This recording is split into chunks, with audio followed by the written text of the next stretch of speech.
Ja, unsere Norddach-PV-Anlage hat nun das erste Betriebsjahr hinter sich und wir waren natürlich super gespannt, ob die Anlage auch alle unsere Erwartungen, die wir an sie gestellt haben, auch entsprechend erfüllt hat. Sind die Erträge so eingetreten, wie sie mal prognostiziert waren, und konnten unsere Erwartungen bezüglich der Einsparungen, die wir beim Eigenverbrauch beziehungsweise auch über die E-Mobilität uns mal vorgenommen hatten, auch wirklich erreichen? Alles das schauen wir uns im Detail hier in diesem Video an. Und wenn das genau dein Thema ist, dann bleib dran. Nach dem Intro, da machen wir weiter.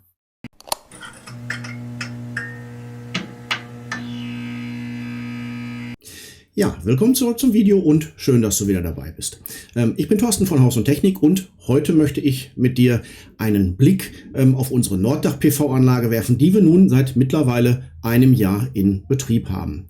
Wir hatten uns natürlich bei der Installation oder vor der Installation der Anlage Gedanken dazu gemacht und auch natürlich unsere Erwartungen formuliert, unter denen das Ganze irgendwie Sinn ergibt. Ich meine, wir reden immerhin von einer Norddachanlage.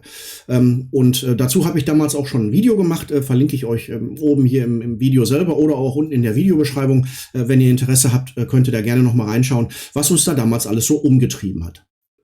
Ja, und heute sind wir ein Jahr weiter und wir wollen uns die Realitäten angucken, ne? Wir wollen uns also ansehen, ob unsere Erwartungen auch wirklich erfüllt wurden oder was sich in der Realität jetzt nun einfach eingestellt hat, ne? Und dazu fangen wir dann gleich einfach mal mit einem kurzen Anlagensteckbrief an, damit ihr auch wisst, worüber wir hier eigentlich reden. Und dann dann sehen wir uns natürlich die Ertragsdaten an, die wir damals, also vor einem Jahr, in PVGIS eingegeben haben oder beziehungsweise die uns PVGIS entsprechend prognostiziert hat. Und wir schauen uns dazu dann natürlich den reellen Ertragswert an, den wir im letzten Jahr erzielt haben. Weiterhin schauen wir uns die Veränderungen an, die sich in der Gesamtanlage zwischen 2024 und dann jetzt im Jahr 2025 ergeben haben, um dann zum Schluss natürlich auf die realen Ersparnisse, die wir wirklich erzielt haben mit der Norddachanlage, einfach einen Blick zu werfen. Ja, und fangen wir einfach mal mit der Anlagenübersicht an. Hinter mir seht ihr das schöne Bildchen, ne? Das ist unsere Norddachanlage. Das sind die 24 Eiko Neostar Paneele, die wir da oben auf dem Dach haben. Die haben jeweils pro Modul 455 Watt Peak. Insgesamt ergibt sich daraus eine Gesamtleistung von 10,9 kW Peak. Und das Ganze wird mit einem Plenticore Plus 10 kW Wechselrichter der Generation 2 entsprechend von Gleichstrom in Wechselstrom wandelt. Entschuldigung, nicht wandeln, ne? Also, und wie gesagt, die Anlage wurde Ende 2024 installiert und in Betrieb genommen und hat jetzt quasi im Jahr 2025 ihr erstes Betriebsjahr hinter sich. Ja, und wenn wir hier auf die Erträge des Norddaches schauen, und dazu habe ich einfach auch mal den prognostizierten Ertrag, den wir damals aus PVGIS entsprechend entnommen haben. Da lagen wir bei 5.122 Kilowattstunden, die eine solche Anlage mit der Leistung, mit dem Neigungswinkel in unserer Region und so weiter und so fort entsprechend üblicherweise erbringen sollte.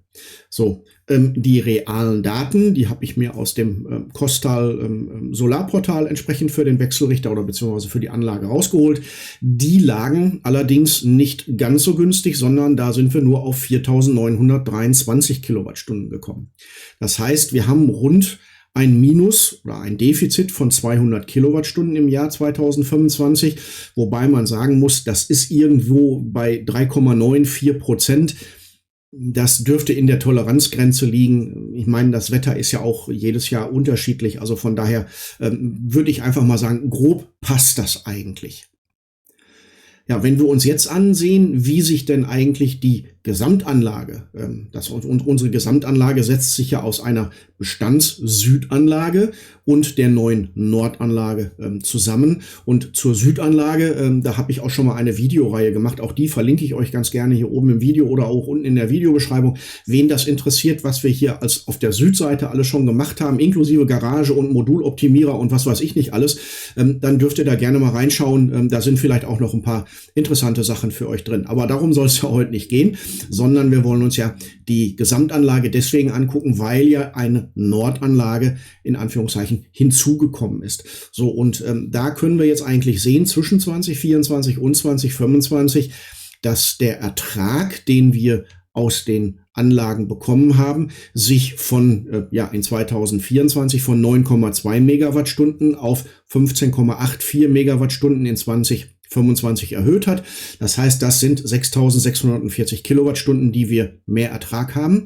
Und davon entfallen jetzt 4.923, das ist die wir gerade schon in dem anderen Bildchen gesehen haben, eben entsprechend auf die Nordanlage. So, und wenn wir das in Relation setzen, dann ergibt sich ein 74-prozentiger Anteil des Norddaches an dieser Ertragssteigerung.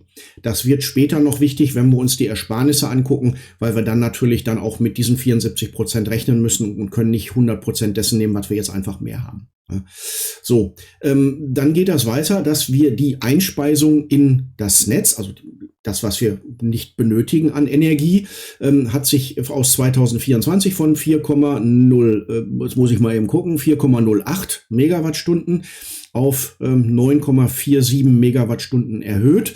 Das heißt, wir haben hier 5.390 Kilowattstunden mehr ins Netz eingespeist, die wir hier nicht selber verbrauchen können. Der Eigenverbrauch ist von 5,12 Megawattstunden in 2024 auf 6,38 Megawattstunden in 2025 angestiegen. Da haben wir einen entsprechenden Anstieg von 1.260 Kilowattstunden. Die prozentualen Werte, die wir da auch auf dem Bildchen sehen, die verschlechtern sich natürlich, weil die natürlich immer gucken auf den gesamten Ertrag. Und da der Ertrag gewachsen ist, hat sich hier natürlich auch das ganze Thema Einspeisungsprozentualität oder beziehungsweise der Anteil der Einspeisung zum Anteil des Eigenverbrauches natürlich zu Ungunsten des Eigenverbrauches verändert und somit auch zum Jahr 2024.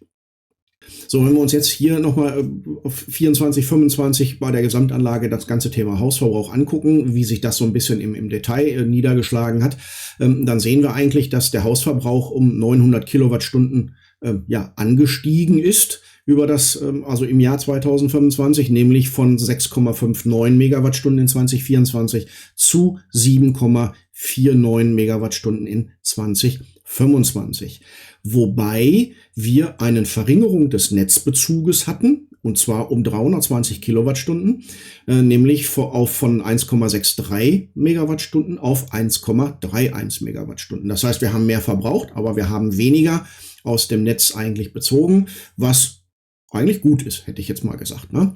So, und wir können auch aus den Zahlen sehen, dass hier der direkte PV-Verbrauch, den wir in 2024 mit 2,98 Megawattstunden hatten, jetzt mittlerweile in 2025 auf 4,1 Megawattstunden angestiegen ist. Und das sind 1120 Kilowattstunden, die wir aus der PV mehr selber verbraucht haben. Ja, dabei ist jetzt auch noch der Verbrauch, den wir aus der Batterie erzeugt haben oder den wir aus der Batterie entnommen haben, ist auch nochmal um 110 Kilowattstunden gestiegen, nämlich von 1,98 Megawattstunden in 24 auf 2,09 Megawattstunden in 2025. Das ist jetzt nicht so immens viel, aber das kann natürlich auch ein Thema sein, dass wir teilweise das AC-Laden vom Norddach hatten. Das hatten wir in 2024 nicht. Und damit haben wir natürlich auch mehr Möglichkeiten oder beziehungsweise eine höhere Batterieausnutzung, weil ich aus dem AC-Wechselrichter der Nordseite Energie einspeichern konnte, die ich sonst nicht zur Verfügung gehabt hätte. Na, so, und dieses AC-Laden, das kommt immer mal vor, wenn wir so ganz diffuse Sonneneinstrahlung haben, dann ist die Südseite nicht so gut und dafür ist die Nordseite dann etwas besser. Wen dazu die Details interessieren, auch dazu habe ich schon mal ein Video gemacht, wie sich die beiden Anlagen entsprechend verhalten, bei welchen Wetterlagen, und das verlinke ich euch auch gerne oben im Video oder unten in der Videobeschreibung. Sind ganz interessante Fakten bei. Schaut einfach mal rein, wenn ihr Interesse habt. Ja, kommen wir zum eigentlich wichtigsten und interessantesten Teil, nämlich der Ersparnis. Und zwar hier der Vergleich aus unserer Prognose aus dem letzten Jahr zu den realen Werten, heißt also zu dem Ist-Ersparnissen. Und hier kommt jetzt wieder die 74% oder Aufteilungsverrechnung der Nordanlage zum Tragen. Der Hintergrund ist hier, und ich hatte das in der ersten Folie ja schon kurz angedeutet, ich habe keine separaten Messwerte, die mir sagen, wie viel Anteil der Eigenverbrauch oder der Einspeisung jetzt wirklich auf die Norddachanlage entfällt. Ich kann nur sagen, die Norddachanlage hat einen bestimmten Ertrag im Jahr erbracht. Das ist Fakt, das ist gemessen. Das sind diese 4.923 Kilowattstunden. Aber alles andere, was sich zusätzlich ergeben hat, ist anhand der Wetterlage oder Ähnliches passiert. Das heißt, das kann ich nicht alles der Norddachanlage zuschreiben. Deswegen diese 73%. Anteilige Verrechnung. Und ich hatte ja gerade schon mal gesagt, zu den unterschiedlichen Ertragsverhalten zwischen Nord- und Süddachanlagen, da habe ich schon mal ein separates Video gemacht. Also wie gesagt, wenn ihr da Interesse habt, schaut da nochmal gerne rein. Aber wie gesagt, lasst uns jetzt einfach mal hier ganz oben anfangen, nämlich mit den bekannten Daten. Wir haben prognostiziert oder erwartet, dass unsere Norddachanlage 5.122 Kilowattstunden Ertrag pro Jahr erzielt. Das haben wir leider nicht ganz geschafft. Wir sind bei 4.923 Kilowattstunden. Wie gesagt, ist wahrscheinlich im Rahmen der Toleranz. Wir hatten weiterhin angenommen oder erwartet, dass wir unseren Eigenverbrauch um circa 905 Kilowattstunden steigern können. Mit dem aktuellen Strompreis, den wir haben, mit 31 Cent. Heißt also, das sind dann Ersparnisse, die brauche ich nicht an den Energieversorger zu bezahlen, sondern die habe ich dann quasi im Sack, wie man so schön sagt. So, und wenn wir jetzt hier die 74% von den 1260 Kilowattstunden Ertragssteigerung haben, kommen wir auf 918 Kilowattstunden. Die 1260, die hatten wir in einem der letzten Bildchen schon mal gehabt.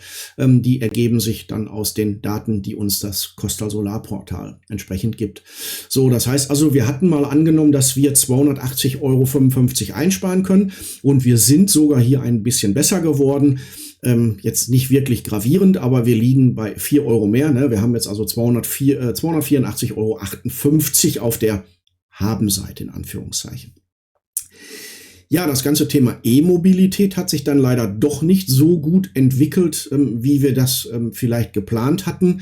Wir hatten gesagt, naja, also zusätzlich würden wir gerne circa 200 Kilowattstunden mehr in unser Auto laden und die entsprechend dann verfahren, um damit äquivalent, also 112 € eigentlich einzusparen.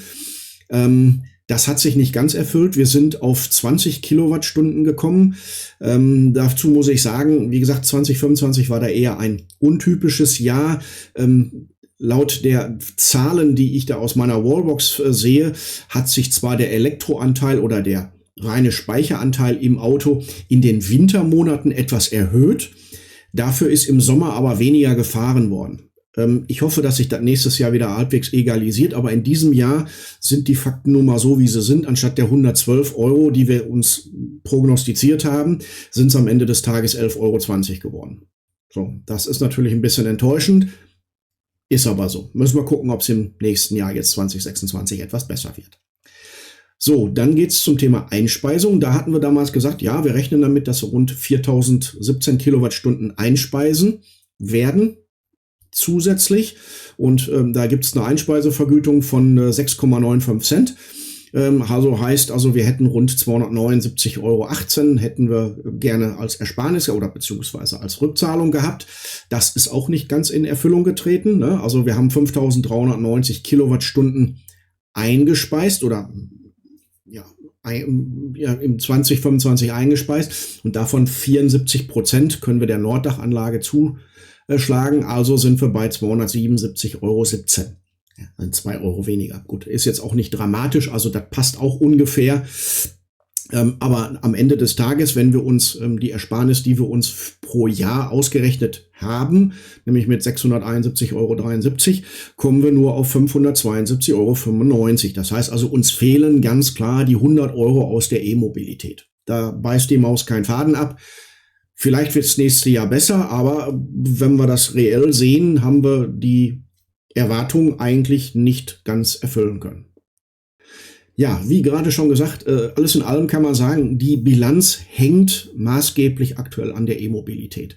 Und wie gesagt, ich hoffe, dass sich hier die Quote im nächsten Jahr signifikant erhöht, damit auch die Einspeisung entsprechend sinkt und wir das Einsparergebnis da entsprechend, oder dass das Einsparergebnis da entsprechend steigt. Ansonsten hat die Anlage im ersten Jahr eigentlich mehr oder weniger das gemacht, was wir erwartet haben. Also inklusive einiger Tage, an denen wir natürlich auch diesen AC-Überschuss vom Norddach in unseren Speicher füllen konnten. Ja, und damit bin ich auch schon am Ende meines Videos über das erste Jahr unserer Norddach-PV-Anlage angelangt. Ich hoffe, es hat euch gefallen. Ich hoffe, ihr konntet ein bisschen Mehrwert aus dem Video mitnehmen. Wenn euch das Video gefallen hat, lasst mir gerne einen Daumen rauf da. Ein Like hilft mir, hilft dem Kanal. Wäre super von euch. Ansonsten abonnieren ist kostenlos. Wenn ihr die Glocke drückt, dann erfahrt ihr auch immer, wenn ich hier auf dem Kanal etwas Neues mache. Wenn ihr Fragen, Anregungen, Kommentare habt, bitte nutzt unten die Kommentarfelder unter dem Video. Ich lese eigentlich alles. Ich versuche alles halbwegs zeitnah zu beantworten und dann sollte das eigentlich funktionieren. Ansonsten bleibt mir nicht mehr viel über, als zu sagen, ja, vielen Dank fürs Zuschauen, bleibt gesund und gerne wieder hier bei Haus und Technik, eurem Kanal für Technik rund ums Haus. Dankeschön und tschüss.